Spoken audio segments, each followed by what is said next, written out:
Hey everybody, welcome back to my YouTube channel. My name is Teri Hunter. I'm an intuitive astrologer, an angel therapy practitioner, Reiki master, and empowerment coach. And here today, I'm going to talk about your weekly forecast. We're going to look at the transits that are going to affect us this week. And then we're going to do one tarot card and an angel spread for each one of the signs to see and get Spirit's advice on how to best maneuver these transits coming up.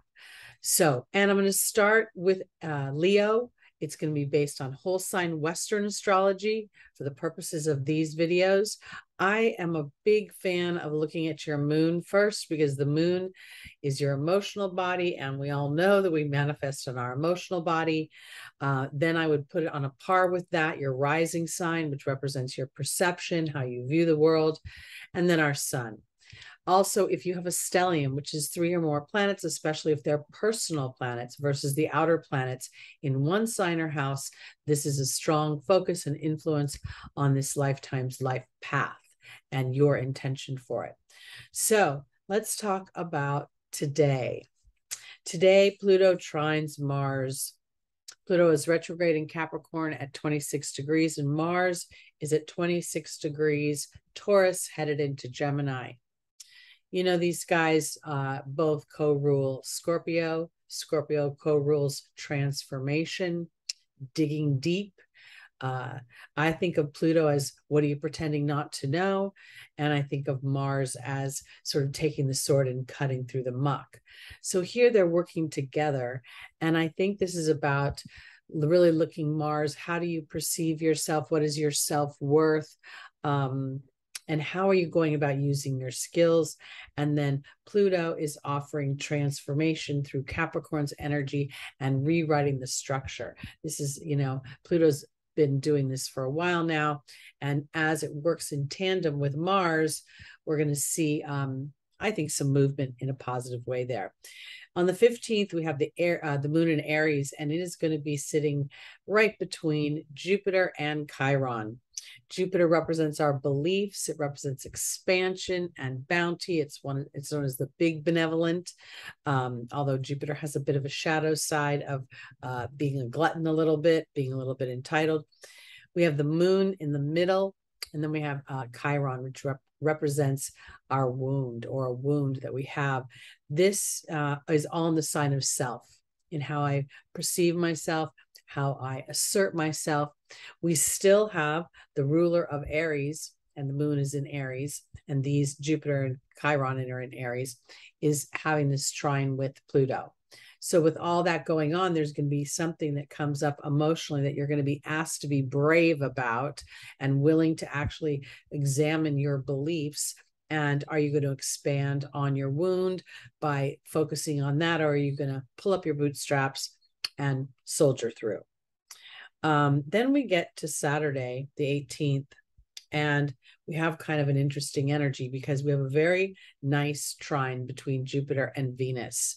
Jupiter, again, is retrograde 8 degrees Aries. Now Venus is in Leo at 8 degrees.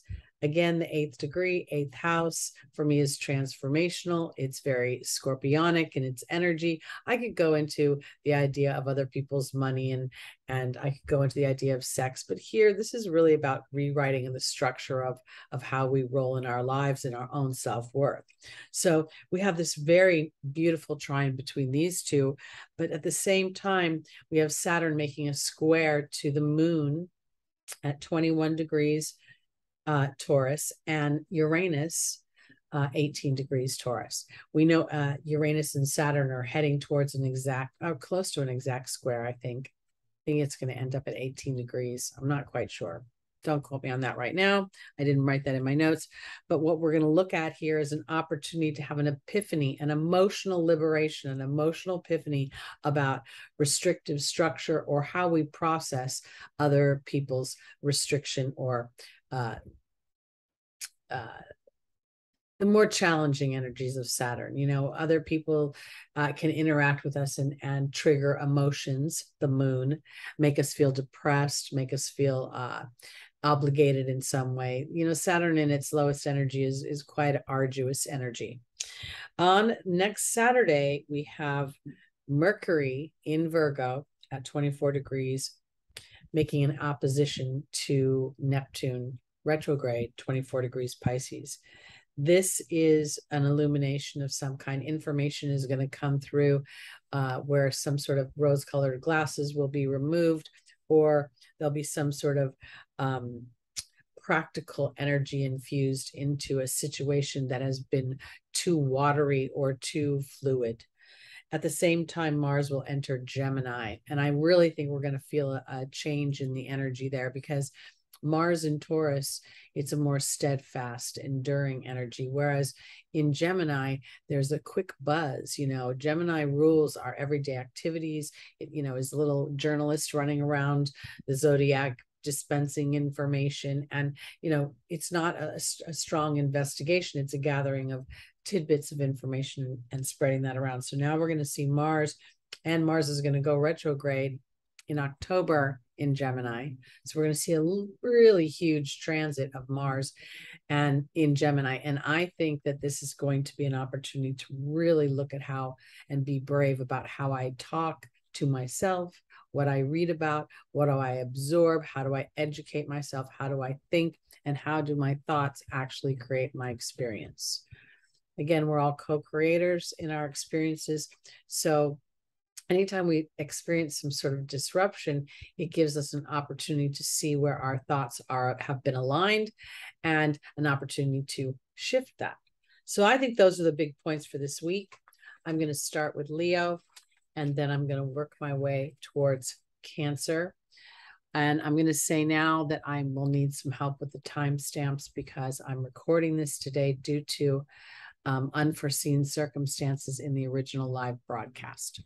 So here we go. Let's start with our tarot card for Leo.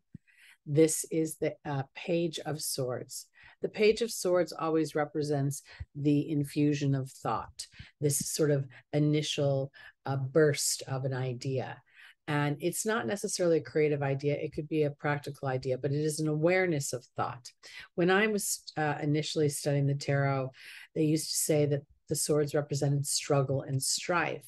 And as I have seasoned on the planet, I realized that most of the struggle and strife comes from our thoughts, how we perceive things, what we believe about ourselves, and how interactions with others and their words and their thoughts affect us. So I think that this is an awareness for Leo to really look at their words and how their words can be used as a sword, but also how that sword could be on yourself. So let's do a spread with the angel cards and see where we're going with this. Whoa, I got a little funny card in here, so I'm going to put that over there. All right. Leo, rising, moon, sun, and stelliums. We're starting with you. This is your month. We're going to work our way towards Cancer. I hope I said this is whole sign Western astrology. Our first angel for Leo is Omega, the victory. The second is Sonia, your guides and angels. Oceana is in the angel's advice. And the final is Ariel. And the first card is the love card. That's so interesting with Omega. Love that. So there's some sort of victory in love. Now let's see where we're going with this. And I want to say this because even if love is not necessarily present in Leo's life, you do rule the heart, you rule romance and the excitement of romance, the excitement of meeting someone new, you rule entertainment and hobbies and children. So what do your guides have to say? Sonia is being joined by the frog. Oceana is being joined by the swan. And Ariel is being joined by the bird. Okay, so I think this is what's going on for Leo, because I feel like this is about love. It's not just love of self, but love that could potentially come in from another.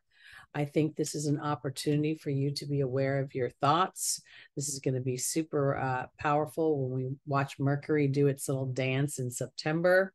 when it goes retrograde, because as you start to allow yourself to say, love comes to me easily and often. I feel loved around me from all sorts of things, animals, friends, people, the network that I interact with, because Sonia represents your team of guides and angels, and the frog is offering you a cleaning of the house. Well, when you do dream interpretation, the house is the mind, and the mind is where we live, and the mind is where our thoughts are, and the mind is where our beliefs are fostered, and then we emote those, because here is their Oceana offering Leo an opportunity to swim up to through their emotional body towards what I call the whale is to me represents the soul's destiny.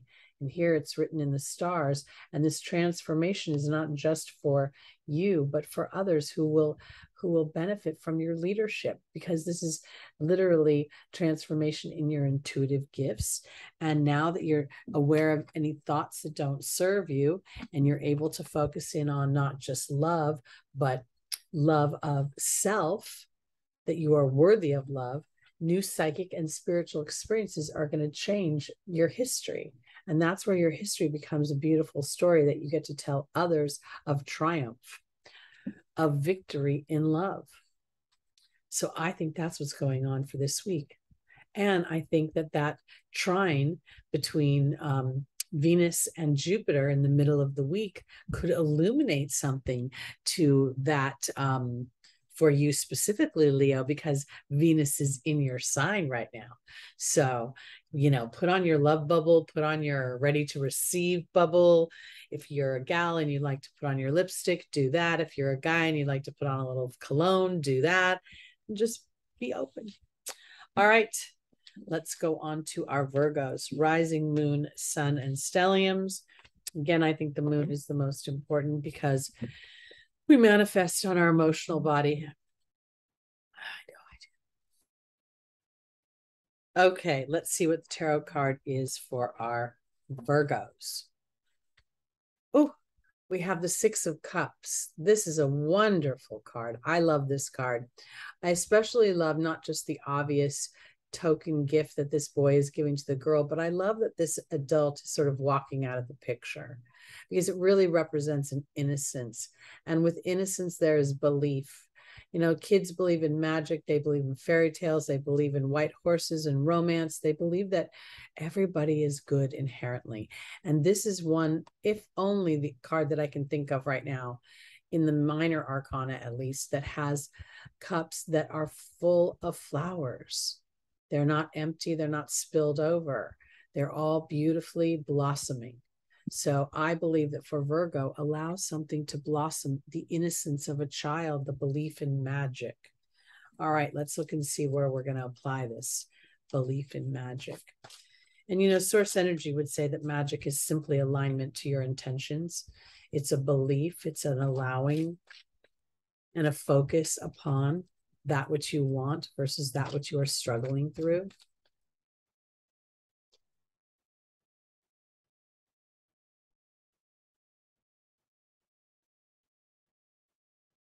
All right, Virgo, our first angel is Indriel. The second is Layla. The third is Archangel Uriel. And the final is Azure.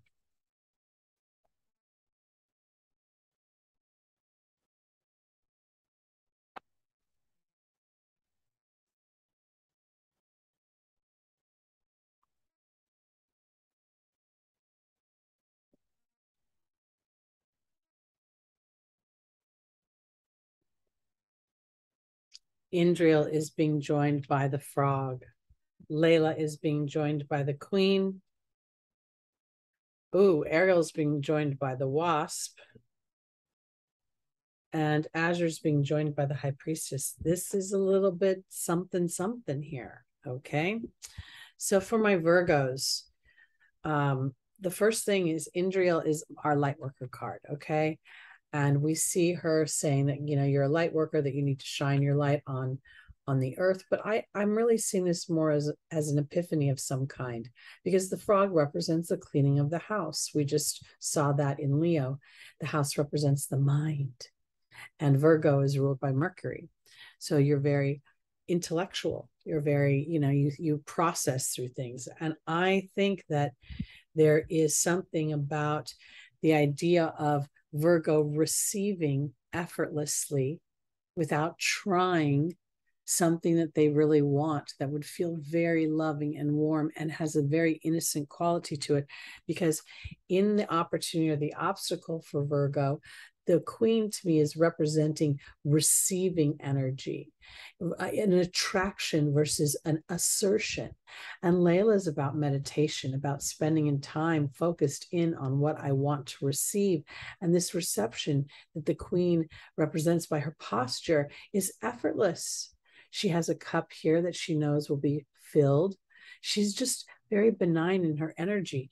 And if for some reason Virgo has been impatient for a solution, this is very interesting because Archangel Uriel deals with unforgiveness, anger, and frustration, and the wasp represents anger and jealousy and retaliation.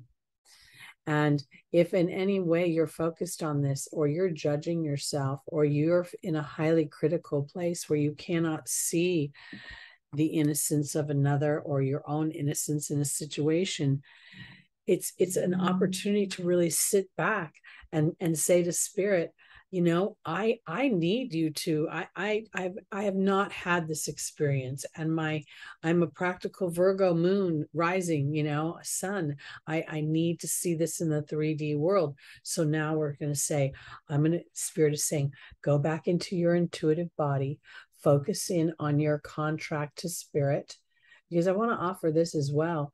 We talked about how there's going to be towards the end of the week a opposition between Mercury and Neptune.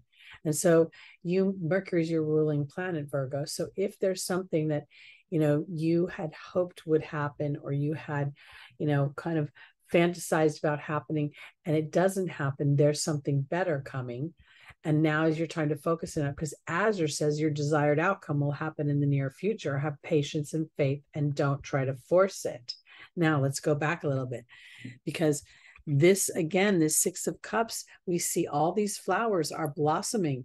There is something about walking a little bit away from the adult practicality and sitting in the innocence of a child, as if you're being driven to Disneyland. And part of that is a little bit of an epiphany that maybe spirit is starting to move things around. And your job is to be aware of your focused thought. And are you ready to receive? Because frustration and anger, or frustration and impatience, actually blocks manifestation, because it pulls your focus into that frustration. And that frustration becomes a magnet, and you attach the emotion of anger with frustration, and it becomes quite energetic and very powerful in its bringing things in. So now going back to this sort of more intuitive side of you. And Virgo, you are intuitive. And that's why you're on that axis with Pisces, because Pisces can be a little too far gone in some ways and drown in the water. And you're the practical side of that spiritual dynamic. And that's why you represent service.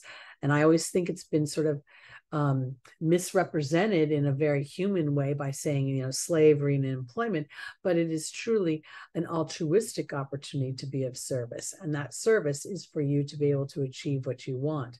So your desired outcome will happen in the near future. Have patience and faith, and don't try to force it, and keep your eye on the prize. Go into those meditations, go into that dream place, and allow yourself the privilege of that innocence of a child, knowing that your harvest is growing. All your cups are. Okay. Now we're going to go on to Libra.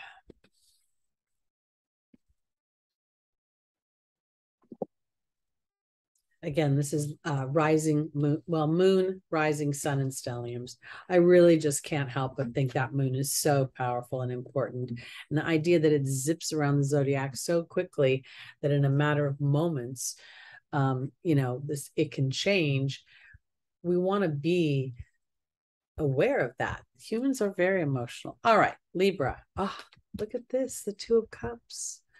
This is a beautiful energy. And see, here's where the cups are not full yet. We can't see anything in the cups, but we're offering our cup. And there's a certain amount of willingness to compromise as we see one hand offered to another. And we feel romance here. We see the lion above representing the Leo energy, and we see a sense of feeling healed by this connection. So let's see, Libra, where this is coming. Because that Jupiter-Venus thing could very well break an old story, Saturn, the square to Saturn that's on the same day. Saturn, and I believe it was the moon. I just shut my notebook there. Let me look.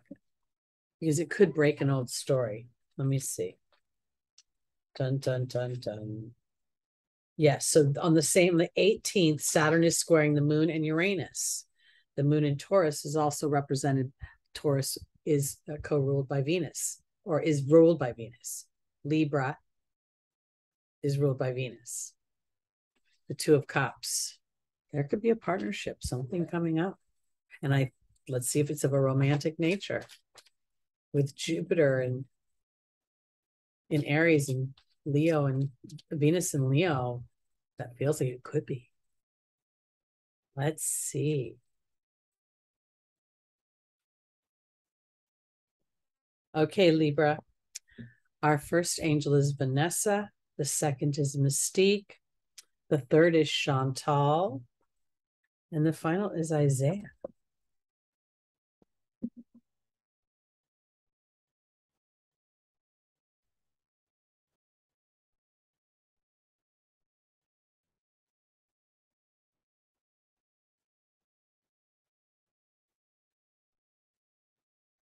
All right. Vanessa is being joined by Merlin. Mystique is being joined by the Love card.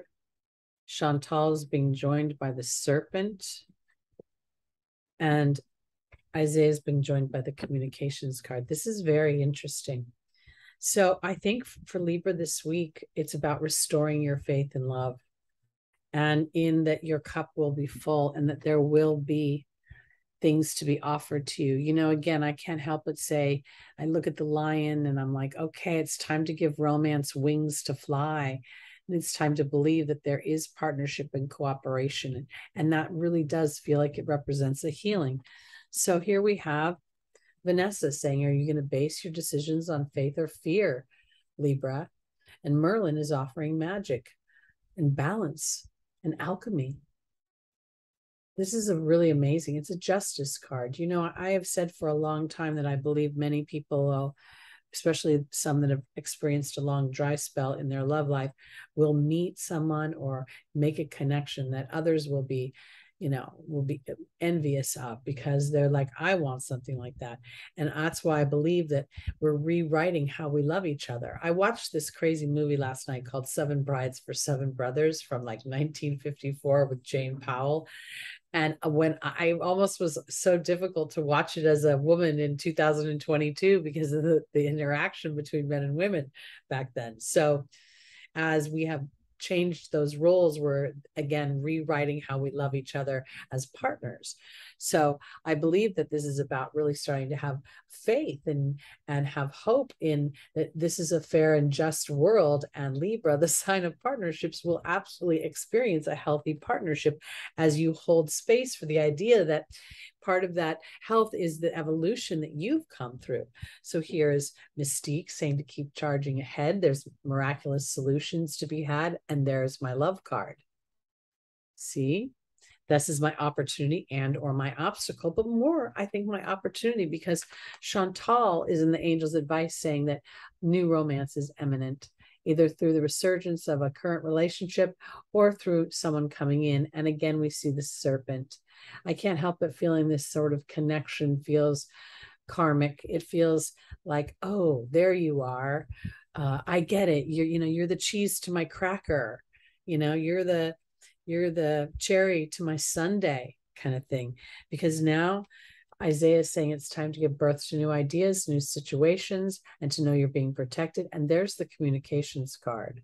And I think that goes back to the idea of having faith. And is the faith really in that you're just going to get lucky that someone's going to show up? or that you as a Libra who rules partnership, that there is an intention behind all of this, and your willingness to be open and be hopeful and be faithful that you will experience the love you want to experience, and it will start to bring it forth. Again, we can apply the laws of attraction. Anything you focus in on will start to create a momentum. And the more focus upon something, the more momentum we get. So you're being willing to focus in on charging ahead and expecting miraculous solutions, and love will appear as you would like it to. As you'll find your natural yin to your yang, peanut butter to your jelly, salt to your pepper. All right, let's go on to Scorpio. Rising moon, moon rising, sun and stelliums.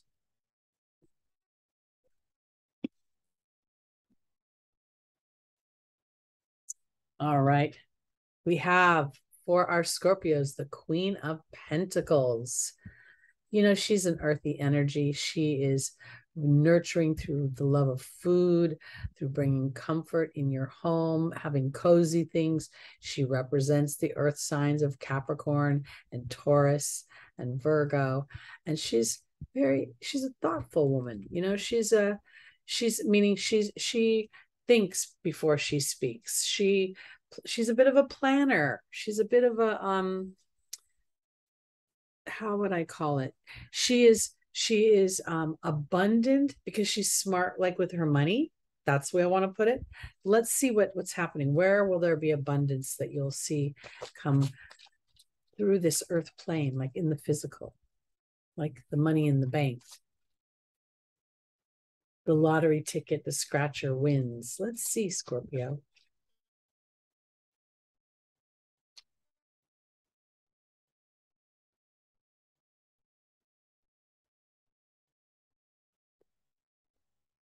Okay, our first angel is Archangel Michael.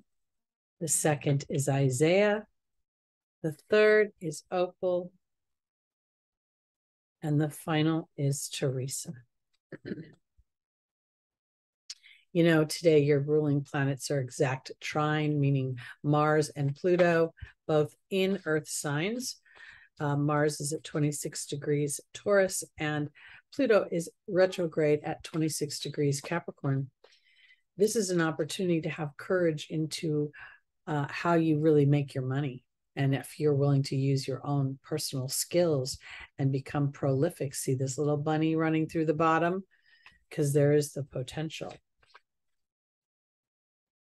And there is the South Node going through Scorpio right now, which would ask you in some respects to be egoless about other people's opinions. And I say that because Teresa is at the end of this spread. But let's see. Archangel Michael is being joined by the Love card. Isaiah is being joined by the Letting Go card. Opal is being joined by the Raven. And Teresa is being joined by the Movement card.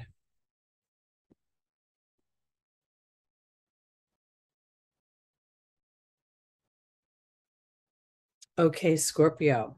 I think that this is really, Archangel Michael is about courage in this deck, not about protection. And courage is about the willingness to be illuminated, to look at patterns, to look at behaviors, and to see if I am in this regard at receiving and giving love in a way that feels abundant, that feels in the material world.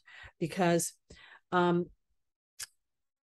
when I think about Scorpio, I think about, you know, you rule sex, but what is sex but the intimacy between two people as they are in their most vulnerable place? The human has been trained to cover up their body, not expose their body. And then you add the commingling of what sex, you know, represents for humans. Most people, you know, will say, oh, I want to make love to you. They don't just allow themselves the privilege of physical activity. So somewhere Scorpio is being asked to have courage in how their love life or how they love themselves. It could be yourself, because there's no real partnership card here. So it's about how you're giving and receiving love. And it may be how you're receiving, because the Letting Go card is about moving away from fear for me. It's also the number 44, which is a master number of building. And then I have Isaiah, which represents protection, while in new thoughts and new ideas are being nurtured. And I think this is about a little bit, it could be Opal is in the Angel's Advice, which talks about children being loved and cared for by God and the angels. But here, I think this may be the inner child of Scorpio. And then it's sort of time to stop picking the bones that, you know, of yesteryear and what you've experienced, to have the courage to step into the vibration you want to experience and step out of the vibration you have experienced, because the raven offers magic. But I think part of that is because the raven's been to the underworld and come back up, and he's picked all these bones clean. And Scorpio, Pluto rules you. It's the phoenix rising. It is that, those depths, that deep psychology, because now is a time to move away from any worry, you know, whether it be about your age, if you do want to create children, or about your viability in romance, or even if, you know, you're demonstrating self-love. I think that that's really not about, most people, when they think of my demonstrating self-love, they actually have a boomerang effect into, will other people think I love myself? And it's important to allow to get to the deeper layers of that, because there's something about bringing something into the material world that shifts the vibration for Scorpio. And I think that's part of what we're seeing through the South Node transiting your sign right now. It's almost like the power and control that Scorpio can be labeled as becomes a different way. Instead of trying to control and be powerful over others, you become more aware of your own internal psychology, which gives you the power of focus and an ability to not necessarily let go of things that have been unpleasant, but rather use them as an opportunity to go, okay, well, now I want to focus on what I do think is pleasant and where I do want to go. And in regards to love, I want to say that Scorpio is a very deep, rich, savory, intertwined kind of love. And there's a vulnerability attached to that. And I think sometimes, because of the psychological knowing, the predisposition of Scorpio, especially Scorpio moon, to feel other people's emotions, you know, you may see things a little bit more quickly and clearly than they do. So you want to give them an opportunity to catch up with you. So don't worry. There is movement coming. Sorry. No matter what table I have, I always hit the table. Okay, let's go on to our Sagittariuses, rising, moon, sun, and stelliums. Sagittarius, ooh, we have the Fool. I always think of this as Mars. I really do. I think of it as Aries. I think it's the pioneering spirit, having a little bit of a, you know, Aries can go without thinking, but this is for Sagittarius. So this is about having the energy of adventure, the energy of, well, you have that Sagittarius in spades, don't you? Now let's see about walking off that cliff a little bit, because here we are. This is a week, you know, we're kind of in midsummer here on this side of the world, and there's the potential that adventure's coming up. Let's see.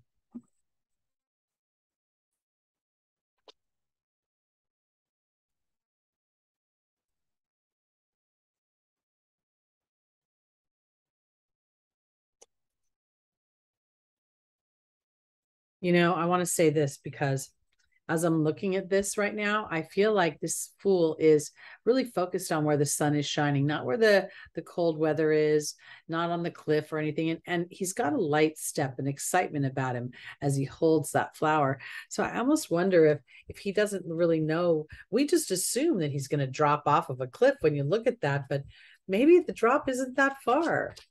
Let's see. It's also a card of traveling light. Okay. Our first angel is the angel of peace, Shanti. Second is Opal. The third is Rochelle. And the final is Bridget. This is for Sagittarius, moon, rising, sun, and stelliums.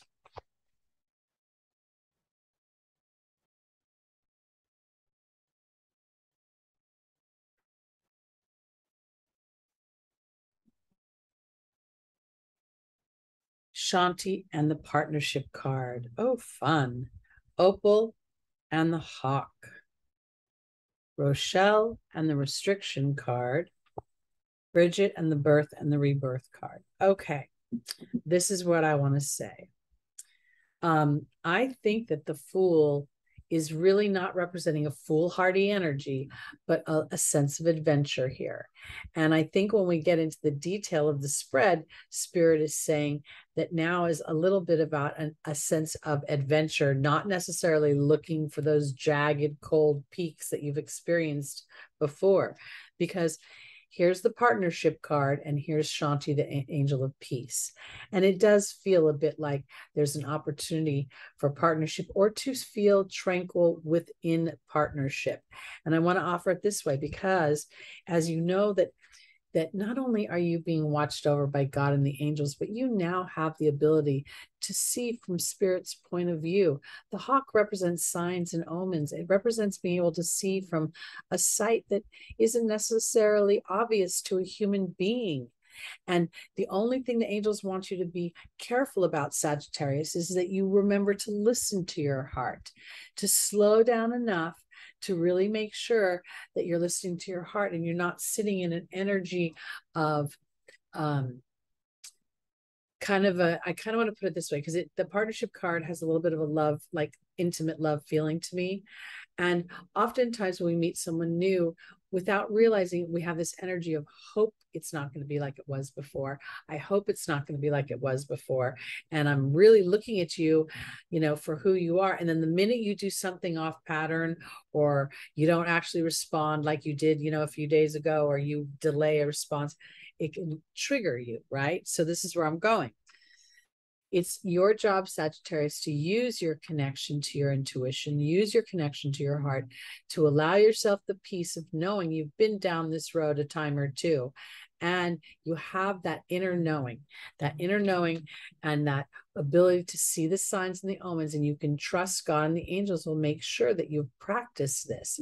Because as you trust your heart and you slow your roll, and I don't mean it about like, you can't fall in love quickly. I mean, slow your roll if you fall into fear, because I think Bridget is asking you to look deeper into allowing for this birth and rebirth. So let me offer it this way, because for Sagittarius, we have, not for Sagittarius, but for everybody, but your ruling planet, Jupiter, is retrograde in Aries right now at 8 degrees. On Saturday next week, on the 18th, it's going to be trining Venus in Leo. This could be a big love signature. There's a potential of it. It's very high. But we also that day have Saturn squaring the moon and Uranus and the North Node. But so Saturn could put a real little key. Saturn rules our history. Saturn rules being, leery, cautious. And I'm not saying not to be cautious.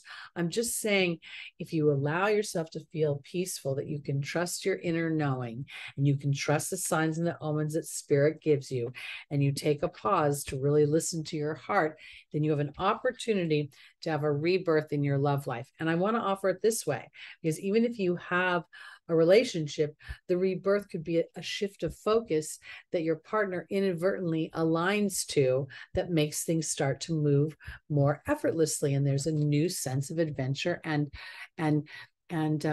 wonder in the relationship. And if there hasn't been a relationship yet, then you get to align to the idea that you draw in peaceful relationships, and they make you feel at peace, and you will do the work necessary to work in tandem with Spirit for your signs and your omens, so that it can allow you to bring in and experience and take other people with you into the foreign land of the heart aligned. Most people, have built relationships on hearts that were serving one another. We want hearts that are aligned and enjoy each other and foster each other's happiness. That's where this rebirth is and being offered to you. Okay, let's go on to our Capricorns. Rising, moon, sun, and stelliums.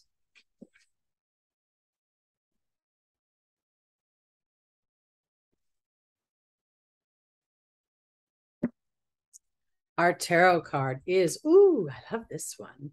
This is the 9 of Cups. This is personal satisfaction. This is feeling good about what you did, about what you've created in the material world. Now, again, I can't help but say, you know, a few, what was it? Oh, Leo, Virgo. Okay. Virgo got the cups, the 6 of cups. This is the only, not that. The 9 of cups is about personal satisfaction, but there's nothing in those cups that we can see just yet. So there is more to be filled, but things are lined up and ready to go. So let's see, Capricorn, the builder. Let's see what you've built. Capricorn, moon, rising, sun, and stelliums. I love me my goats. I really do. I don't know why. Because you can be a pain in the butt. At least the ones I've dated. Okay.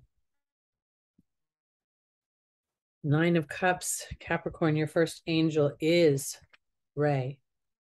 The second is Bridget. The third is Teresa. And the final is Fiona. Okay.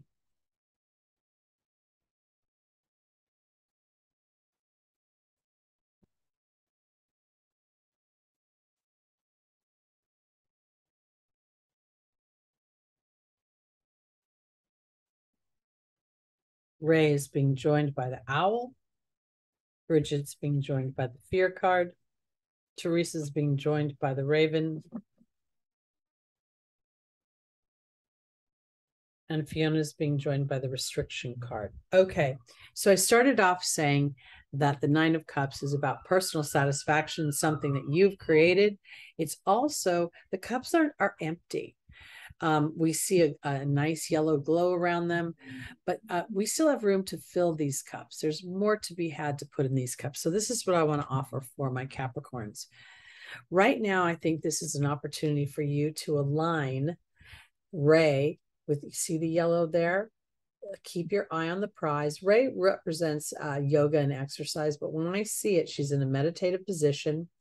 She has her, this power chakra coming out of her third eye. She has the heart chakra represented by the green and the throat chakra represented by the blue.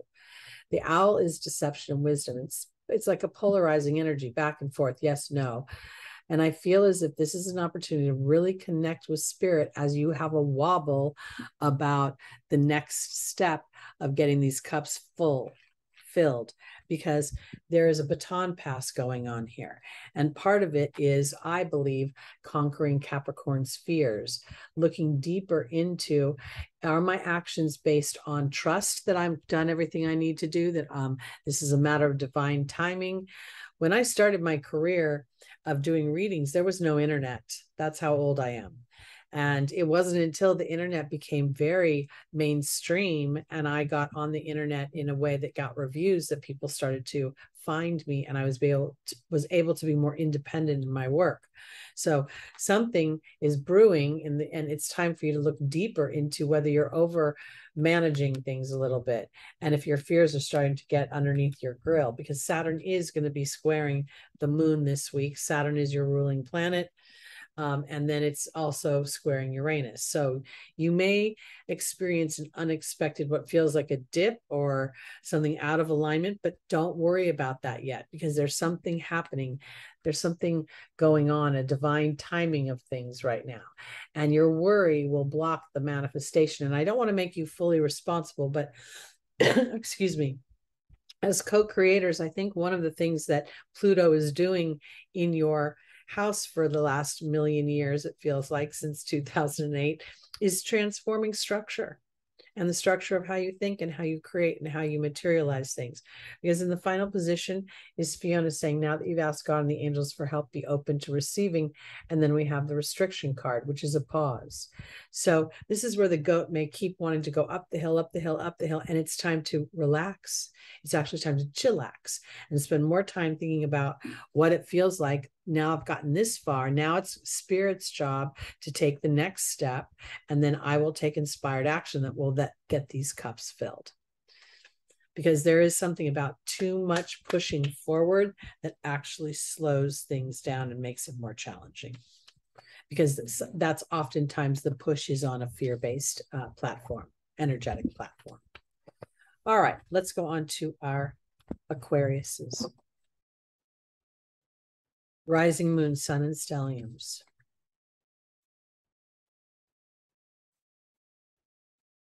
Your tarot card is the Two of Pentacles. Okay, this can be a little bit my first thought was seasick, okay, but I want to offer this. It's a little bit about flexibility right now, a little bit about being light on your feet. I feel like the weather behind my Aquarius is maybe a little bit stormy right now. I didn't mention this in the initial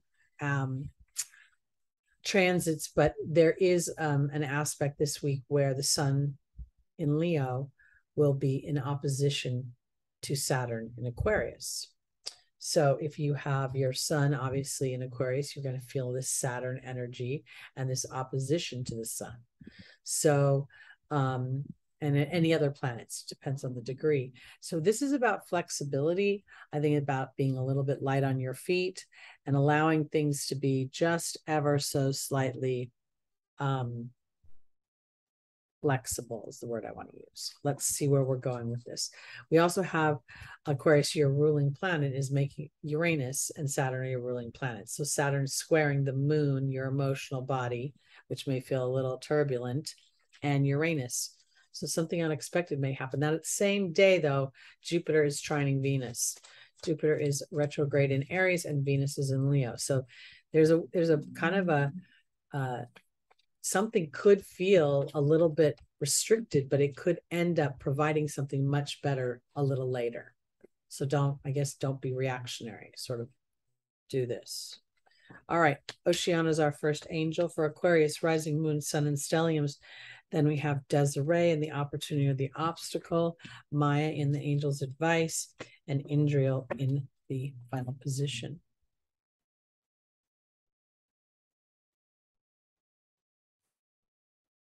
One of the things I've come to ask myself when things seem to go wonky for me is maybe there's something better that Spirit has in mind that I can't see.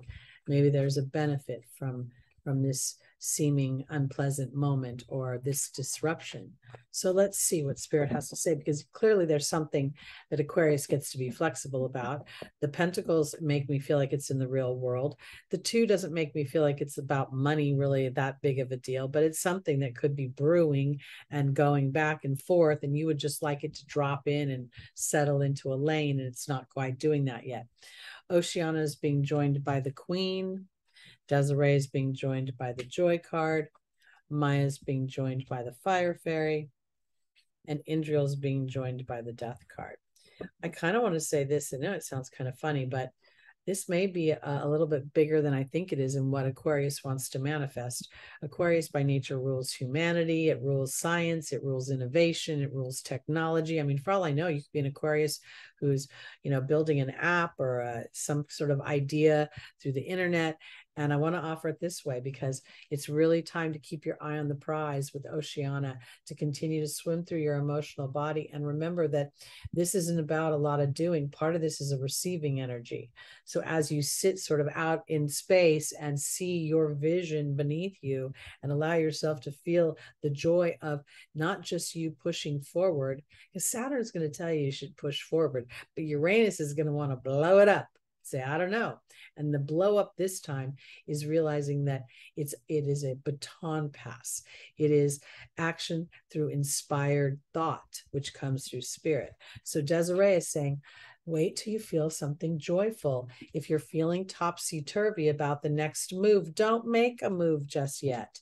Allow yourself to go back into the vision of what you want and realize that you're waiting for Spirit to move some things around in the physical and inspire you with an action. And you're going to learn from that in a way that's rooted, because here is Maya saying, this is the card of schooling and education. And here's the Fire Fairy, a creative action and optimism. And you're learning that as you can sit in the joy of my unrealized creation, in the process of musing, in the process of imagination, then things are really going to change for you. And I say it this way because This is Indriel, the light worker, and the death card here makes me feel like Aquarius realizes the light worker inside of them and starts to play from a whole different operating system. So to give you a summary, I feel like it's like almost like Aquarius starts to act like the innovative energy that they represent. So when people say you got to pound the pavement to make that happen, Aquarius will say, well, no, let me check my being energy. Oh yeah, I believe everything is on track, so I can go to the beach for a few hours. People will be like, what? You need to make some phone calls, dude. Oh no, everything's good. And then you go to the beach for a few hours and you actually enjoy yourself, right? You go, okay, everything's fine. You get home, there's like 4 messages and you got orders or whatever the story is. That's how that plays out because you're in receiving mode. All right. Mosey on along to Pisces. I don't know why I sing it Pisces. I don't have any Pisces really in me. Okay, let's see what your tarot card is, Pisces. The Queen of Cups. Ooh, this is very kind of exciting because she represents you. She also represents the most nurturing and loving of emotional energies. All the queens are a nurturing, loving energy. And I look at her and I feel like she sees her cup is full. She sees her cup is growing. She sees her, there's all sorts of little children all over, cherubs, if you want to look. And she's surrounded by jewels of sea glass. And yet she still has 1 foot on the ground. So she's mastered something about her emotional body. Let's look and see what they have to say for you, Pisces.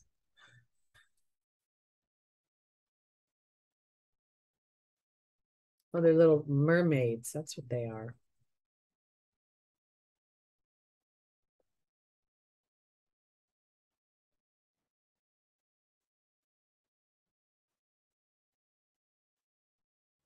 On the 20th, Pisces, Neptune, your ruling planet, is going to make an opposition to Mercury.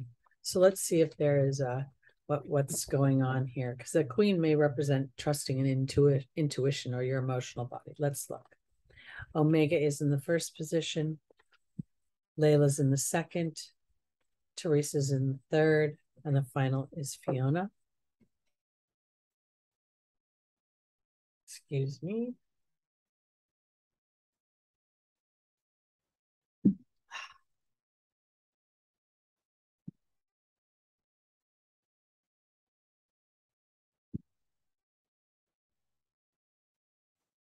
Omega is being joined by the dog. Layla's being joined by the spider. Teresa's being joined by the mystery card. And Fiona's being joined by the wind fairy. Okay, my Pisces. Omega represents victory in keeping up the good work of your thought, your trust, your sincerity. And here is the dog. I would have to say that the Queen has her eye, no matter whether you're a man or a woman, on feeling loved, feeling appreciated, feeling loyalty and sincerity around them. And this is being offered to you. But I want to offer this to you. Because of this transit this coming week between Pluto trining Mars today and throughout the week, and then we're going to see the moon move into Aries and be conjunct Jupiter and Chiron, there could be the potential that your feeling loved unconditionally comes to a bit of divine disruption where an illusion is broken, where something about a dynamic, a situation, something where you want to feel valued in it. There may be a feeling of unsureness about your value. And I feel like this is an opportunity for you to claim it, because I have the relationship card here, the spider. And oftentimes I can see this as the World Wide Web. But I also think that with this combination of Omega and the dog, I would have to say, when you're communing with spirit and you're thinking about relationships, are you putting yourself really in the mix of them? It's almost as if I want to feel loved. And I want to say, are you putting an even exchange of love in the situation? Are you sort of putting that Piscean, the little fish together? Because in the angel's advice, I feel like there's a focus on worry, that's not happening. that yin and yang thing isn't happening. And now I have to choose to actually walk down a new path in some ways and imagine the musings of a relationship that actually sticks. That, you know, people are flawed by nature. So what we do is we have the most fabulously flawed human that can connect with us, be our partner. Because Fiona says, now if you ask God and the angels for help, be open to receiving. And here's the wind fairy. Now I got to tell you, when I look at this today, I feel like this is that Mercury opposition. The wind fairy would represent information. And if something comes across your path that illuminates for you something that may initially feel unpleasant or disappointing, it is also an opportunity to align more succinctly to something that does feel connected in the way you want it to be. Because I do believe that what we must claim love. We cannot hope for another flawed human to be able to love us completely, because they can't love themselves completely. I've never met anyone who could, not even Jesus. Well, I didn't meet Jesus that I know of, but I imagine. Hope that wasn't inflammatory. All right, let's go on to our Aries rising, moon, sun, and stelliums.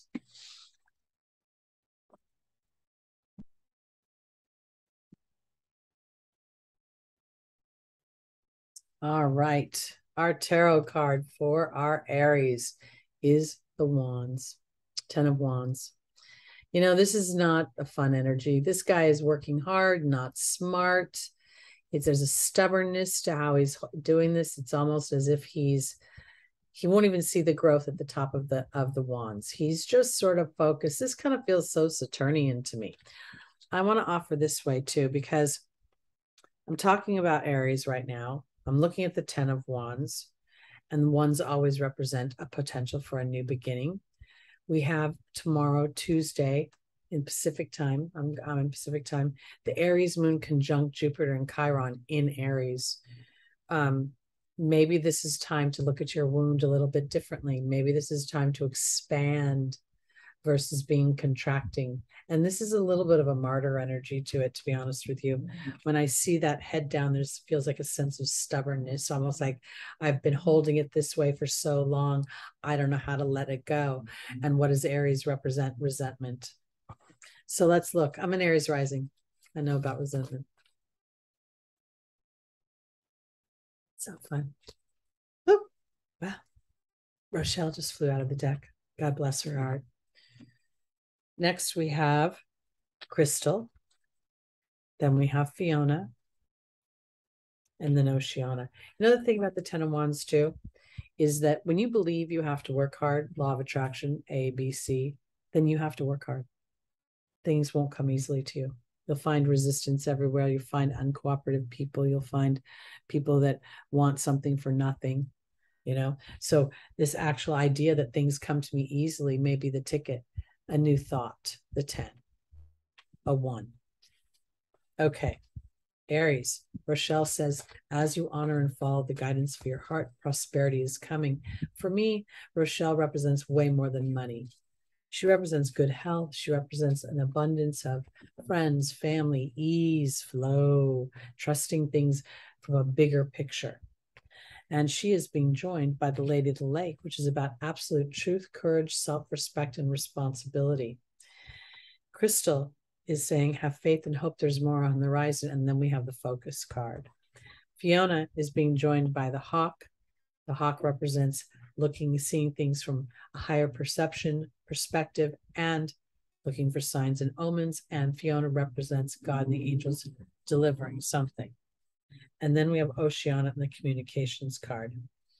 I wholeheartedly believe that for my Aries, this is about having the courage and the self-respect and responsibility to realize that part of your dinged heart is because when you get upset about something or you get hurt by it, you tend to hang on to it a little bit instead of allowing it to flow. And this is not, it's really about when I look at my opportunity and my obstacle, it's about being brave and courageous to change your focus. It's not to judge yourself or to crucify yourself or label you an Aries, angry warrior person that doesn't ever get over anything or is so blunt. No, there is always a purpose, I believe, for the combination of who and what we are.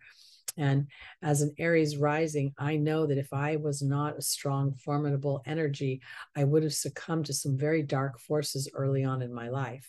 So now it's about using my Aryan energy to turn that into the peaceful warrior that knows how to take responsibility and yet be courageous enough to not sit in endless judgment and resentment, but to follow my heart where I need and want to go.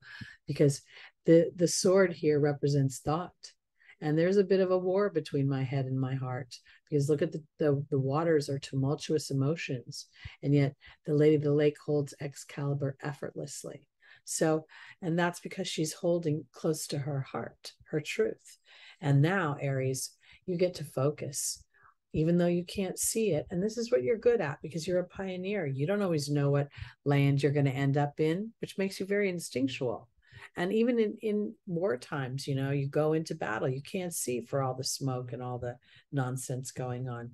So there's an opportunity for you to get to an instinctual place of trusting a bigger picture and the higher vibrations of Aries, the brave heart, the courageous hero. Because Fiona says, now that you've asked God and the angels for help, be open to receiving. And there's the signs and the omens of the hawk. And I want to say this because this guy can't see any signs and omens. He's too busy holding these dang wands in the most ridiculous fashion possible. So now this is about communicating with yourself through your emotional body. And this is not about anger or frustration. This is about your true destiny. And that communications card feels like there's a hero inside of you. So rather than playing to any of the old story, the anger, the hostility, the frustration of slowness, that Aries doesn't like to move slowly.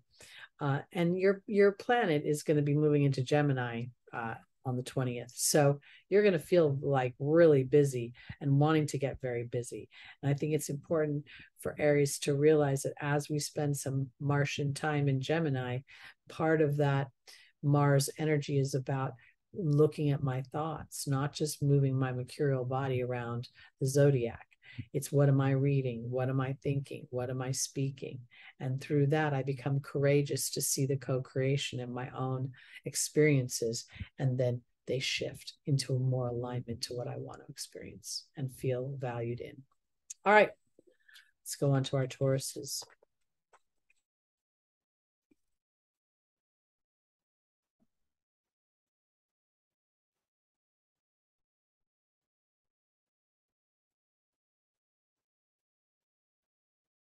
Our tarot card for Taurus is, the Wheel of Fortune. This is actually a lovely, lovely energy because there's all the elements are there. We see the four corners are filled with knowledge, with opportunity to get information, to use the information that we have to focus our thoughts up at the top of the wheel where we want to be. And let's see where our little Tauruses are.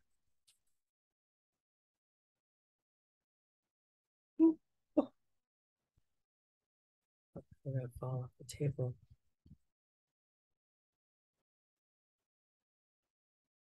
I can't help but, think Uranus is transiting through Taurus. The North Node they're hanging out like, Beavis and Butthead. I couldn't help say that. They just had a plane fly by with Beavis and Butthead on there, but no, but they are hanging out together and it could be a little erratic, a little kooky. Let's see. All right. Our first angel is Ariel. This is for Taurus, rising moon, sun, and stelliums. Isabella is in our opportunity or obstacle. Chantal is in the angel's advice. And Ray is in the final position.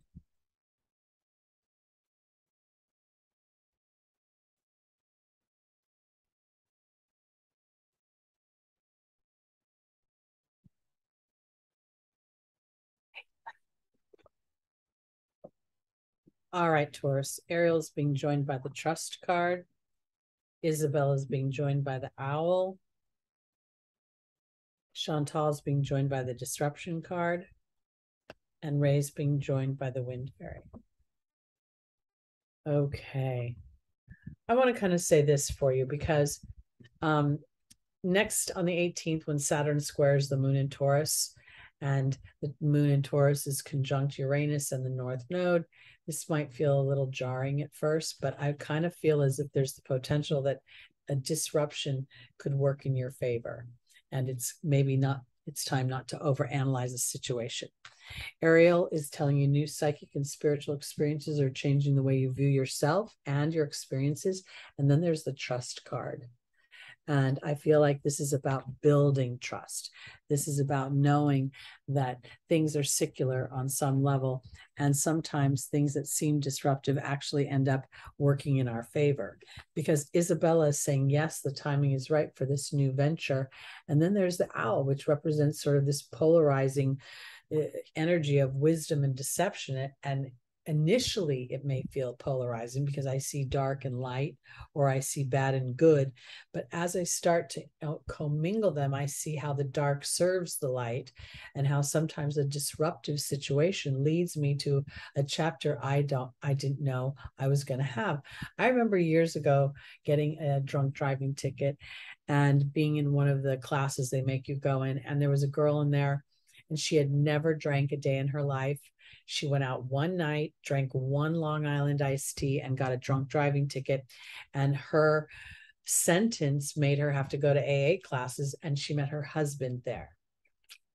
Okay, so that's why I'm just saying, because you never know, sometimes something bad happens and it ends up being for something good. Because Taurus, Chantal is the angel of romance, and here's the Disruption card. And I feel like there's something that could potentially appear disruptive.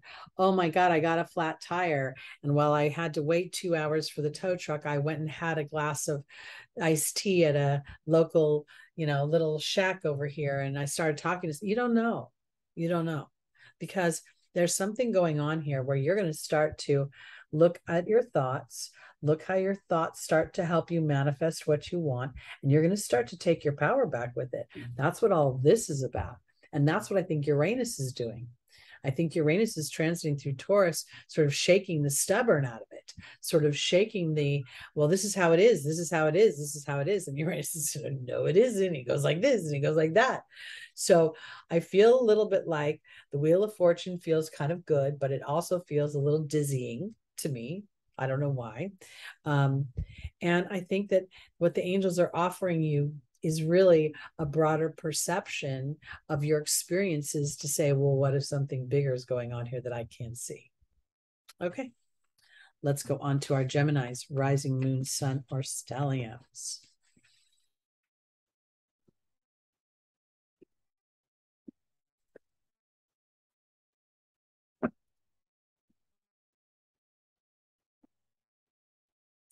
All right. All right, Gemini, here we have the Eight of Pentacles. Now, this is a man who has made his initial draft. He's made money. He's created his wares. And now he's going in and he's fine-tuning things. He's looking at the detail of things. He's finished one, as looks evidenced by it being on the ground. Got a few more to go, but he looks determined and he looks knowledgeable. So let's see. This might have something to do with work, making money, paying attention to details, as your ruling planet will be going retrograde on the 9th of September. So we'll start to feel that shadow period coming up. We also have on the 20th, your ruling planet, Mercury in Virgo, making an exact opposition to Neptune, which could reveal some things that were hidden or unsure. Let's see. Gemini. Our first angel is Yvonne. The second is Archangel Gabriel. The third is Vanessa. And the final is Celeste.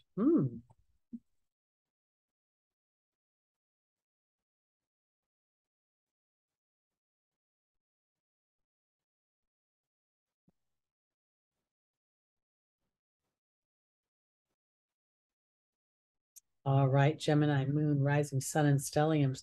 Yvonne is being joined by the Hawk. Archangel Gabriel is being joined by the King. Vanessa is being joined by Merlin. And Celeste is being joined by the Disruption card.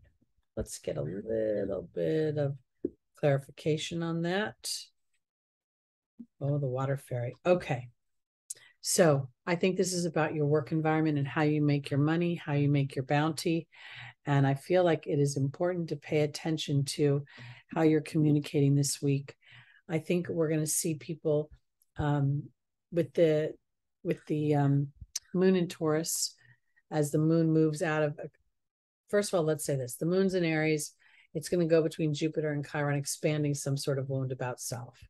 While this doesn't directly hit Gemini, there, depending upon your degrees, it could make some sort of sextile. So it could be a bad news, good news sort of situation, because I feel like there's a certain amount of vulnerability and having to rise above the situation, almost as if it's a disruption that I want.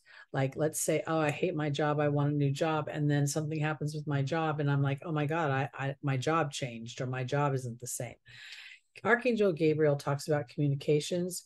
This really is very Geminian to me. And here's fairness, justice, alchemy, the law, things pertaining to male authority. So there could be something going on with work. And it may initially feel a little funky and scary or weird, but I feel like have faith. There's alchemy, justice, and balance coming. And it may be that this, you being able to pay attention to the details, and being able to be present in the moment versus going too far in the future of fear or worry, could actually change things. Because here we have Celeste, and Celeste represents a new home or a new place of employment. I have the Disruption card, and then I have the Water Fairy.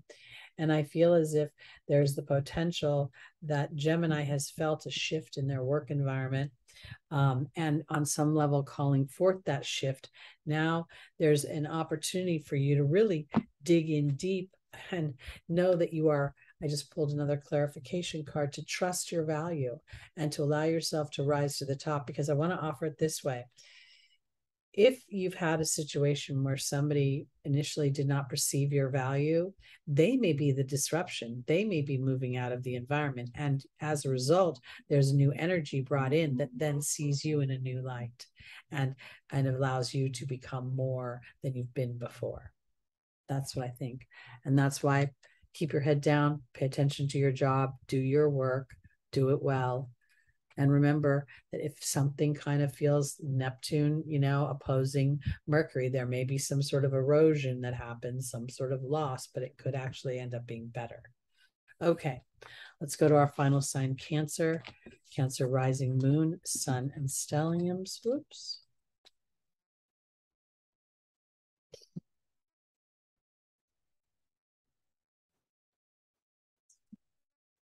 All righty. Cancer. Our final tarot card today is the Two of Swords. This is a Libra energy. It's cardinal air. This is an opportunity for you to actually close your eyes and not judge by what you see, but allow yourself to be guided a little bit more by your emotional body. I think that's where you'll find your best balance. Let's see what we're talking about here in the way of where you might need balance this week.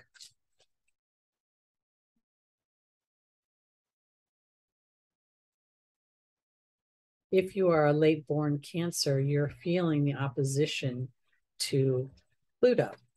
And I would have to say anything within 5 degrees, you're going to feel it, and even within 10 degrees, but 5 degrees would be more succinct. Because of Pluto's slow move, it's slow and I want to say arduous. That's the word I want to use, transformation. All right, our first angel for Cancer is Fiona. The second is Rochelle. The third is Teresa. And the final is Archangel Uriel.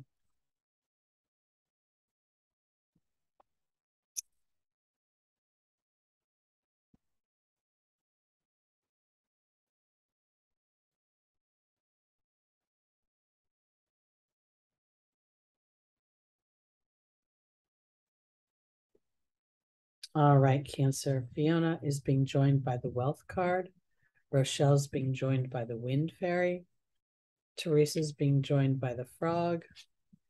And Archangel Uriel's being joined by the Serpent. I want to offer this because for Cancer, you know, you are such an incredibly nurturing sign that oftentimes there's a lot going out and not enough coming back in. And every human has to stand at the forefront of their own self-care. And I think sometimes for Cancer, it might be even more challenging. You represent family and motherhood. So I want to offer this. I think that this is a time to go into your emotional body, to close your eyes to your duty and to balance in some ways, and allow yourself to go turn all over your concerns, your trepidations to spirit, and to trust that if you close your eyes and you don't look or take inventory of what has been or where you are, you will start to be illuminated, and you will feel a sense of wealth inside of your heart that you haven't felt before, that will allow you to know that if something you want hasn't happened, it's because spirit has a much bigger picture of what's going on and is also participating in your co-creation as a Cancer, rising, moon, sun, and stelliums, to learn the balance between what you can see with your eyes and what you can feel with your heart. You are on the axis of Capricorn. Capricorn is the builder, very material, very earthbound. So part of what you're doing is going through this process of balancing that. And so here we see the Wind Fairy giving you an opportunity to understand that your thoughts are things, and that it's important for your emotional body to align with your thoughts so that you can truly experience what you want. Because there's been a sense of worry, a focus on things that are not completely coming together. And it's time to allow yourself to leap off of that lily pad, to be like, you know what? The more I worry about my problems, the more I feel like my problems are chasing me down. So rather than worry about my problems, I'm going to go into my emotional body, my prayer body, my spiritual body, and I'm going to thank spirit for inspiring me into the harmonious wealth that I desire. Because what you're learning, Cancer, is that your frustration is blocking your manifestation. And anytime you say, yeah, but, you're blocking your manifestation, because the serpent is about knowledge. And that knowledge brings a sense of balance, which brings a sense of healing. And anything that we are resistant to, we are blocking. And when we are in frustration, we are in resistance. So I want to offer this week as an opportunity to really go into your emotional body, to sort of put your eyes, close your eyes, and ask yourself deep down inside, if I have a desire for this experience, would I really create a dynamic in this earth plane that I couldn't have that experience? And then when the answer is, of course, I would never do that to myself. If I want it, I can experience it. And then I keep moving myself just one little notch at a time into that emotional dynamic where I start to feel what it's like. And I know that spirit is wrapping me in inspiration and in comfort and in faith, so that I draw these experiences to me. And then as I become the guardian of another human being, whether it be a young child or another human that's a peer, because when we're in a relationship, we're guardians of one another, I represent that faith in the connection between my thoughts are things. And when I connect with spirit, with my thoughts aligned to what I want, they become things in my life. All right. That's it for this week, everybody. Thank you for watching. My name is Teri Hunter. I'm an angel therapy practitioner, intuitive astrologer, Reiki master, and empowerment coach. And if you'd like to book a reading with me, you can reach me through the information in the description below. I'll be back next Sunday at 11 a.m. Pacific time, live. See you then.